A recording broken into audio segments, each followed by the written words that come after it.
Girls trips. Now, a lot of guys don't think women should go on girls trips, whether it's for one reason or another. A lot of guys don't want their woman to get smashed by some random guy from Jamaica or Nigeria. But I also think women don't do enough research before going to some of these places, and then they end up having a bad experience and then posting and complaining about it online, like this next video we're about to watch. I got 99 problems and Cartagena is one. This is what you need to know before you go. Let's start with my first grievance. This place is scam central. Yes, it's gorgeous. Yes, there's a lot of culture. However, you need to watch your pockets.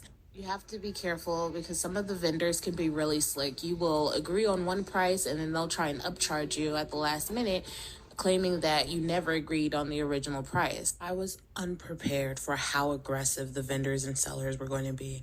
We couldn't relax at the beach. We couldn't walk 2 feet down the walled city without being accosted and harassed by sellers. It was so uncomfortable and so overwhelming. I was fed up by day 2 and cussing everybody out. You know what else shocked me? I couldn't find any hot sauce. Like, it was really bothering me at a certain point. We went to a restaurant and they handed us ketchup when we asked for hot sauce. And we were like, is this hot sauce? And they said, yes, this is hot sauce. Y'all, it was ketchup. If you're Colombian, can you explain to me why there's no hot sauce in Cartagena? The only time we found hot sauce was in a Puerto Rican restaurant. So as you can see, this woman had a very hard time going to Cartagena, Colombia for the first time. And I'm not going to lie, some of the things that she was saying, well, really a lot of the things that she was saying is true about it being full of scams. But you have to do your research. These are things that you need to know about before you go, so you know how to be prepared for it, and you know how to work your way around certain situations, whether it's negotiating with vendors or just knowing the right places to go, the right restaurants to go to. You have to do your research about these things. And as far as the hot sauce, if she did her research, she would know, Colombian food isn't the most spicy. It's not known for spices like some other places in Latin America, right? So that's something that you have to know before you go. The food is definitely going to be a little bit different. But beyond the scams, beyond being harassed by vendors and things like that, and beyond the food, women also have to worry about their safety when they go to places like this. So now we're going to watch a couple videos from a woman who went through a crazy situation in Colombia. All right, so I had to cut my birthday trip short in Colombia because the first night we was out there, we almost got kidnapped. Like, literally, y'all. This is real. This is not to shit on nobody country, but don't go there as no black woman. They target young girls. Their ratio is 80-20 when it comes to male and female. Like, it just wasn't safe out there. So I gotta start from the whole beginning, and I don't want nobody telling me, oh, I've been there before, I never experienced that. Don't discredit what happened to me, and don't try to undermine that shit. I need therapy. This is very traumatic, what happened to us. So let's start with the delays. It was so many delays even trying to get to Colombia. If y'all watch my other stuff, we missed our first flight. Okay, cool. We were supposed to get to Colombia at 12 p.m. We didn't get to Colombia until 10:30 p.m. that same night. All right, so basically, like, our first full day, this happened to us. So I meet Kalia Denise. Y'all know her. That's my mutual out there. I said, oh dang, she in Colombia too. Let's link. So she said she gonna have her driver pick us up. I took some pictures. That's where I could see those videos. This happened that day. Like, it happened literally our only day in Colombia. So we went on the party bus. We cool. We drinking their beers. We're talking. We're laughing and stuff. When we stopped to our first stop to the locals, they trying to sell us the green stuff. And I'm not gonna lie, we was thinking about purchasing, but it looked like the how it looked and the price of it. He was trying to like sell it to us. We were just like, nah, we don't need it that bad. We bought like a fan. We bought maracas and like a satchel or whatever. So this, like, after we got off the party bus, everything went haywire. So we got off the party bus. Khalil was like, do y'all need a oh, I forgot to add this part. When I told Kalia how many delays we had, she was like, oh girl, I would have went home. So now all of this, it was so many foreshadowing events that happened.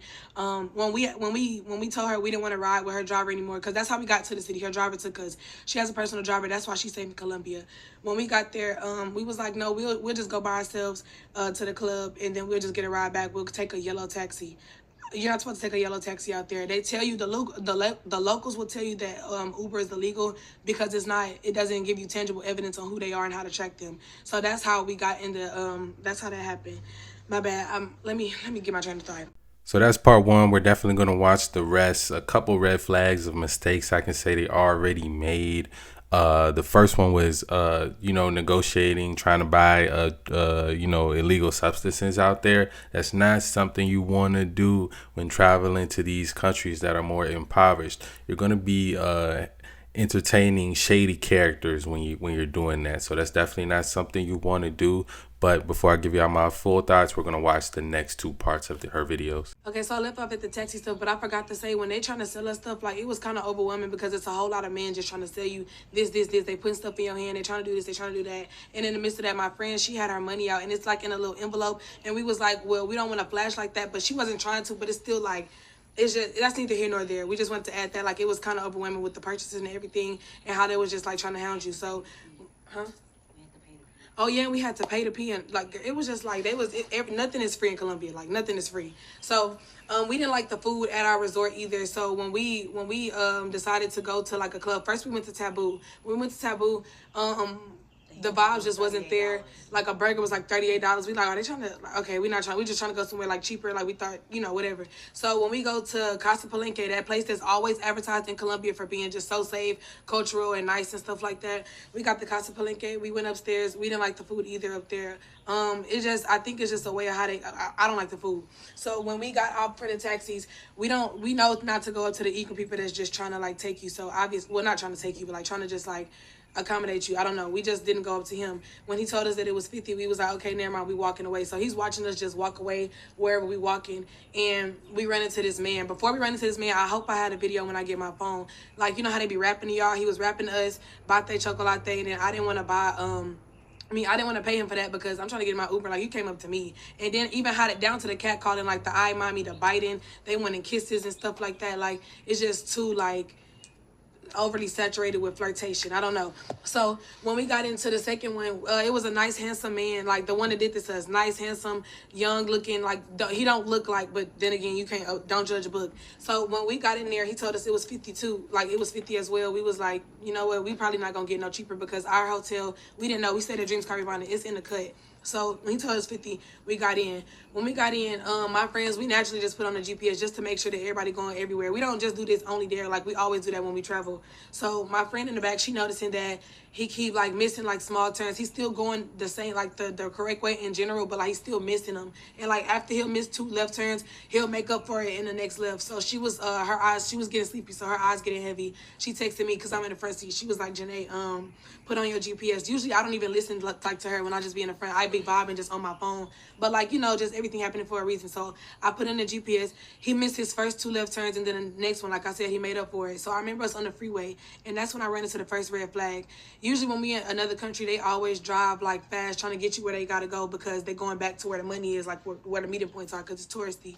So he's driving slow behind this one van. I'm like, okay, I don't really think nothing of it. I'm getting off Instagram, but I still got the GPS on. And I'm seeing that he kind of like looking this way, but I'm looking at him too. And let me insert the messages. Hold on. I got. When you go to these places, it's not a smart idea to be flashing your money, man. You're supposed to keep a certain amount of money in your hotel, hide it somewhere in your room, and then when you go out, have a card with you or something like that. But if you need cash on you, just have a little bit on you. You don't need a lot of money on you. As far as the food, we already talked about that. It's different. You gotta get adjusted to how their food is out there. That's just kind of what it is. Me personally, when I'm in Colombia, I'm not taking the regular taxis. I'm either with somebody that's from there that has like their regular rideshare app, or I'm just taking Ubers. That's me personally. I'd rather take an Uber than be negotiating with the taxi guys. But you got to understand, like, everything is negotiable. But if they see you with a lot of money and you don't know how to say no, you got to tell those guys no like 4 or 5 times. That's just kind of what it is out there. But let's go ahead and watch the final part of her videos. All right, y'all. So this is part 3 of us escaping attempted kidnapping. So I left off at us at the first red flag of him being like behind this other van, like driving slow, because in other countries that I've been in, they always drive like fast to get you where you gotta go. So I have the GPS still on my phone and stuff. We're on the freeway at this point. I'm about to show y'all the messages. So these are the messages right here. This is just normal paranoia for us just outside the country. We literally are not thinking nothing out the ordinary. The reason why I was comfortable with him like missing his turns because I'm thinking like maybe he know his city, he know how to get there. So by the grace of God, I woke up, y'all. Let me rewind. So at first when we got in the car, he had the windows down. He rose him back. I rose some of mine up, and I noticed that he turned the air all the way on. So I'm getting cold. I'm guessing he thought we was drunk because you know when you cold you're gonna go to sleep. So Maya was already asleep. My friend in the back seat. So I said Frio, like, because that's cold in Spanish. He didn't say nothing, so I just was moving the vents around. I'm wondering, like, he not playing on music, or at least trying to play on music, because our first taxi, he played the music and stuff like that. So let me fast forward. So when we was in the car, God woke me up, and I was like, nah, so you're supposed to be going this way, the U-turn, to get back to our hotel, because that's how it was set up. He was trying to get in the far right lane. I said, no. He said, oh, okay. So when we get in the cut of the hotel, it's like we 5 minutes away from the hotel, y'all. So probably like, what, a mile and a half, 2 miles, something like that. So he said, your GPS? I said, yeah, my GPS, because I'm getting irritated. I feel like you're playing with me, but I'm still not thinking it's about to happen. So he was like, he said, your GPS again. So I put it in my left hand. I'm showing him like this. He take the phone, but not in a snatchy way. Like, he just took it like, oh, let me see. He's like, okay. He zoomed out. Now that I'm thinking about it, y'all, he zoomed out to see how far would we be from the hotel, and where could he try to do his attempt at. Okay, so he was just staring at it, zoomed out. I'm like, all right, so I held my hand out, like, get my phone. He gave my phone back, and then he got on his phone. He typed in the code to his phone. It was like 2 something. I'm looking at the code, but I can't really see because it was too many numbers. So he got on his phone. I think he went to, like, Safari or somewhere where his search was, typed in a few words, nothing too out the regular. He slid his phone back on top of the steering wheel, and then he tried to make a left turn, but like I said, he had the directions already. You already knew to go straight. So as soon as he tried to buck the left, I said, no sir, you going straight. You know where we're going here. You know where we're going. Okay, straight. The way this man threw his car in, like, literally a couple seconds later, he was like, okay, straight. I don't know. I think we passed over a speed bump, or since he was already, like, slowing down, trying to speed back up because I told him go straight. That's how it was, like, so comfortable and so convenient for him to hurry up and go in gear like that. So he went in gear, smooth as hell. Gear, in that same sentence, in that same breath, he took me and my friend phone. Like, he took mine with his left and hers with the right. And then he starts, like, lunging at her. So Lex didn't waste no time. And I'm glad that all of our fight or flight senses was on right then. We wasn't trying to give my phone, be scared or nothing. I really don't know what his end game was because, anyway, let me fast forward. So he took her phone. Boom. As soon as her phone relieved her hand, she punching. Now I start punching from the side because, mind you, he's lunging from the driver's seat to the back to my friend. So she like she punching him and stuff, and I'm punching him from the side. So then my friend wake up. She said, Maya, this whole ass, like, this nigga trying to kidnap us. So she's punching him. They both get him, like, he's getting punched by both of them in the back. When he comes to the front, and I'm punching him too. I'm punching him. And then he gets out the car. When he gets out the car, he kicks me, steel toe boot, like the way my hand is right here in my chest. Kicked the shit out of me, like this. And I felt it, but I didn't feel that as much as the impact because my adrenaline, I'm like, because I'm really shocked. So are you, what the, like, come on. Okay, but I don't have no time to, like, act like I'm shocked. We still, like, punching. So he closes the door, and then he tries to pull my friend out. And I gotta come with a 4. Man, y'all make sure y'all let me know what y'all think about this story so far down below. So there's a part 4. I just found the part 4. It's on TikTok. It wasn't on X. I was on X watching the first parts. Yeah, so my thoughts so far is that I'm gonna choose to believe them that they were gonna get kidnapped because I don't know, it just seems so fishy. To me, I would just stay away from like the yellow taxis. But then again, it's just about women. You're traveling to these impoverished countries. You're alone out there. You're drinking. You know, it's not far fetched that people will try to take advantage of you and do some things like this. So let's go ahead and watch the last part of this. All right, so I left off when he chest kicked me, and then he went to the back seat trying to grab Maya. So y'all know that Lex was already like, Maya, get up, this nigga trying to kidnap us. So he opened the door. He trying to pull Maya out the car. Lex is trying to pull him in. So I really thank God for Lex verbally telling all of us, like, what to do and how to navigate. I'm pretty sure we would have figured it out, but, like, just her instruction just helped. So she was thinking, in her mindset, she was telling us, like, either we gonna all be in this car and lock him out and try to drive off, like we said in the messages. I'm gonna post the other part too. And then she said, fuck, what I say? Pulling Maya out the car. I'm still in the front trying to work the stick. I don't know where the clutch is. I keep pushing the brake in the gear, but obviously it's a stick shift. So he realized that he can't go on that. Like, he can't pull Maya out from the angle, like from the driver back door. So he goes on the passenger back door where Lex is at, trying to pull her out. Lex still fighting. We fighting. So now he pulled Lex out the car by her wig. So I'm looking for our phones and like trying to drive off, but I couldn't do it, so I'm punching him like anywhere I can. So now that Lex and him are by this door, he pulled her out the car by the wig, and and Maya trying to pull Lex in at this point. So now she pulling this way, and I'm guessing she pulled so hard that Maya and Lex was on top of each other. Like Maya was at the end on the back driver, and then Lex was right here on top, and the man was on top of both of them. So that's how Lex started. That's why I did the hand movement like that. Lex was twisting that man nuts and biting his face, and I'm just jawing him. I'm like, Lord, please. I don't even remember my nails coming off. I don't recall any of that except this one coming off when I hit him with my right hand. But we were fighting for a long time, y'all. Like, we only saying what we remember, but it had to be way more other factors because we wore this man out. Like, he literally gave up. So when he's pulling us like that, I keep losing my train of thought. I'm sorry. He leave them alone. He get out the car now. He's coming back around from the back way to the front seat. So now they telling me like, Janae, lock the door, try to drive off. I could not find the lock of it. So he tries to, we doing a struggle right here. Y'all, I literally Hulk smashed the door. Not that, but I'm pulling the door like this and it breaks off. The whole interior part of the door breaks off. And I don't know, did we get, like when he did that, when the door broke, did I get out the car? I think I got out the car. The first time when you was playing tug of war with him, yeah, that's when we tried to drive off. Yeah, but I couldn't. Yeah. So then I think, okay, yeah. After the door broke off, I went to the passenger side, and that's when I was trying to look for our phones. And he got out the car and was just fighting them two, and he's staring like he just doing he stopped and he stared because I'm guessing thinking like this is not how I wanted it to go, and it definitely wasn't. Like we was fighting for so long. I'm only like anyway.